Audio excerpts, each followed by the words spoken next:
দোহাই কর্তা, এবারের মতো মাফ দেন।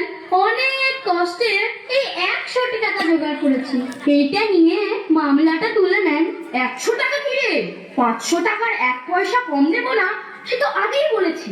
আমি গরিব চাষা, অতগুলো টাকা কোথায় পাবো কর্তা? কোথায় পাবি তা আমি কি করে বলবো? ওই টাকা দিতে পারিস তো দে, নয় জেলে যা। আমার সময় নষ্ট করিস না, অনেক কাজ আছে। হে ভগবান, এখন আমি কি করি? টাকাগুলো মহাজনের হাতে তুলে দিতে না পারলে সারা জীবন জেলে কাটাতে হবে। আমার ছেলেপুলেরা কি খাবে, কোথায় থাকবে? কিন্তু অতগুলো টাকা আমি পাবো কোথায়? কি হে ভাইয়া, পথের মধ্যে দাঁড়িয়ে দাঁড়িয়ে কি এমন ভাবছো? আমি গরিব চাষা, বিপদে পড়ে মহাজনের কাছে 25 টাকা ধার নিয়েছিলাম। সেই টাকা সুদে আসলে এখন 500 টাকায় দাঁড়িয়েছে। আমি ওই টাকা সময় মতো দিতে না পারায় মহাজন আমার নামে আদালতে নালিশ করেছেন। অনেক কষ্টে মাত্র 100 টাকা আমি জোগাড় করতে পেরেছি। এই টাকাটুকু ওনার পায়ে দিয়ে এই যাত্রা রক্ষা করতে বললাম, তা উনি কিছুতেই শুনলেন না। বললেন, হয় 500 টাকা দে, নয়তো জেলে যা। এ তো ভারী সমস্যার কথা। সমস্যা তো বটে, আমি জেলে গেলে আমার পরিবারের কি দশা হবে ভেবেই ভয়ে মরছি। তোমাকে বাঁচাবার একটা পথ আছে। আচ্ছা, তবে আপনার পায়ে ধরছি, আমি বাঁচিয়ে দিন। ওই 100 টাকা আমায় দিলে তোমার বাঁচার উপায় করতে পারি। নিশ্চয় নিশ্চয় দেব, আপনি আমায় রক্ষা করুন। তবে শোনো, আমার ফন্দি বলি, আদালতের কাঠগড়ায় গিয়ে যখন দাঁড়াবে তখন বাপু কথা কইও না। যে যা খুশি বলুক, গাল দিক, প্রশ্ন করুক, তুমি তার জবাবটি দেবে না। খালি ফ্যাল ফ্যাল করে তাকিয়ে থাকবে আর মাথার মতো বলবে ব্যাস। তা যদি করতে পারো তাহলে আমি তোমায় খালাস করিয়ে দেব। আপনি যা বলবেন আমি তাতেই রাজি। বেশ, তবে তুমি আমার কথা মতো কাজ করো। আগে আপনি যা যা বললেন আমি তাই তাই করব।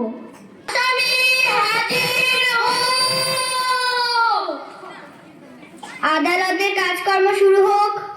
হুজুর, এই বেটা গরিব চাষা আমার মক্কেল ওই মহাজনের কাছ থেকে 7 বছর আগে 25 টাকা কর্জ নিয়েছিল। সেই টাকা এখন সুদে আসলে 500 টাকা এসে দাঁড়িয়েছে।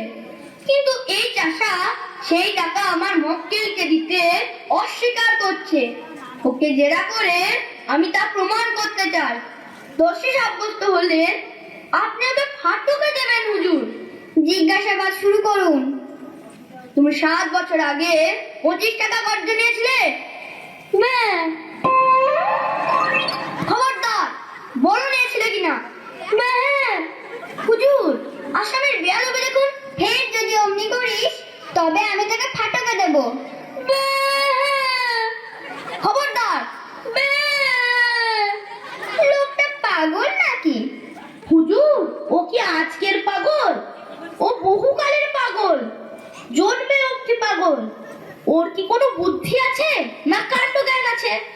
ও আবার কর্জ দেবে কি? ও কি কখনো খত লিখতে পারে নাকি? আর পাগলে খত লিখলেই বাকি। দেখুন দেখি ওই হতভাগা মহাজনটার কাণ্ড দেখুন তো। ইচ্ছে করে জেনে শুনে পাগলটাকে ঠকিয়ে দেবার মতলব করেছে। ওর কি মাথা ঠিক আছে? ওকে বলেছে এইখানে আঙুলে টিপতে, পাগলের কি জানে, সে অমনি টিপ দিয়েছে। এই তো ব্যাপার। এখন হুজুর, আপনি বিচার করে দেখুন, পাগলকে শাস্তি দিলে কি ধর্ম থাকে? সব মিথ্যা কথা হুজুর, সব সাজানো। ও মোটেই পাগল নয়, টাকা দেবার ভয়ে পাগল সাজছে। যে জন্ম থেকেই পাগল তাকে আবার পাগল সাজাবার দরকার কি? এই বেটা চাষা, তুই সত্যি কথা বলবি কিনা বল, নইলে তোকে সারা জীবন জেলে কাটাতে হবে। হুজুর, উনি ইচ্ছে করে আমার মক্কেলকে ভয় দেখিয়ে দোষী সাজাতে চাইছেন।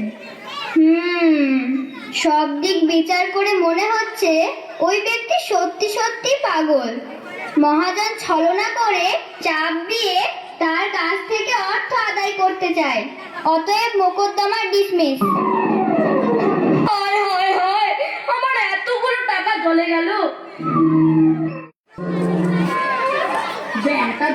চাষা, পাগল সেজে আমার টাকা ফাঁকি দেবার মতলবটা তো ভালোই ফেলেছিস দেখছি। আচ্ছা, না হয় তোর 400 টাকা ছেড়েই দিলাম, তুই 100 টাকাই দে। দেখ দেখ বাবা, আমি জানি তুই পাগল নস, এখানে হাতিমও নেই আর পেয়াদাও নেই। এখন ওই ব্যাটি ছেড়ে আমার টাকাটা দিয়ে দে বাবা।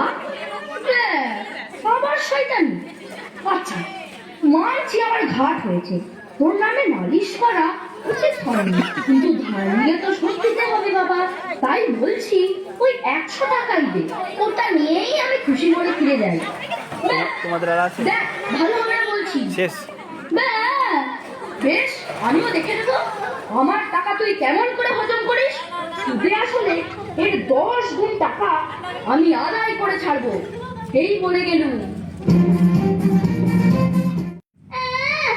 এই বলে গেলুম। মহাজনকে আচ্ছা জব্দ করা হয়েছে। আমি হলো গিয়ে এ তল্লাটের সবচেয়ে বুদ্ধিমান উকিল। আমার সঙ্গে চালাকিতে এটে ওঠা কি চেয়েছে লোকের কর্ম? আহা, তুমি কোথায় যাচ্ছ বাপু? আমার পাওনাটা আগে চুকিয়ে যাও।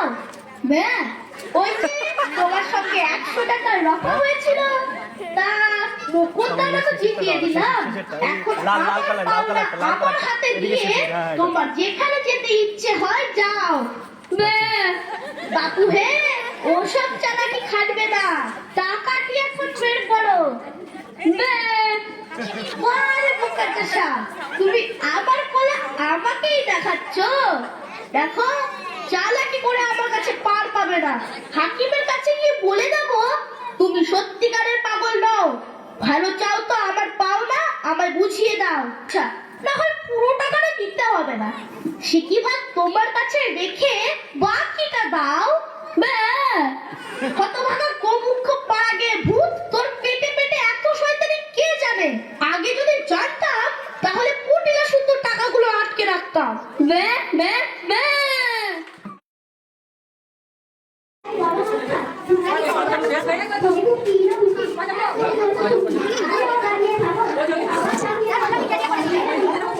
আরে এখানটা দিলে ভালো লাগে না।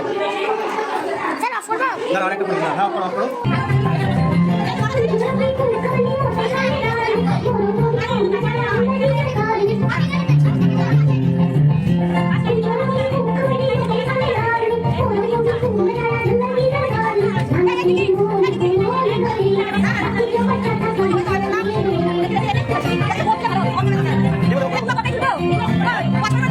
তোকে নিজের ডাক করে দিলাম, সেই ডাকটা কষ্ট সুন্দর আছে, তোকে বলতে দাও। দেবো দেবো সবাইকে দেবো। আমাকে বললাম কি হয়েছে না বললাম। ছবি দেখো, সুন্দর করে দেখা না। এই তো ভালো করে বেঁচে গেছি। আমি তো দুলাই কন্টিনিউ করতে হবে, কন্টিনিউ করতে হবে।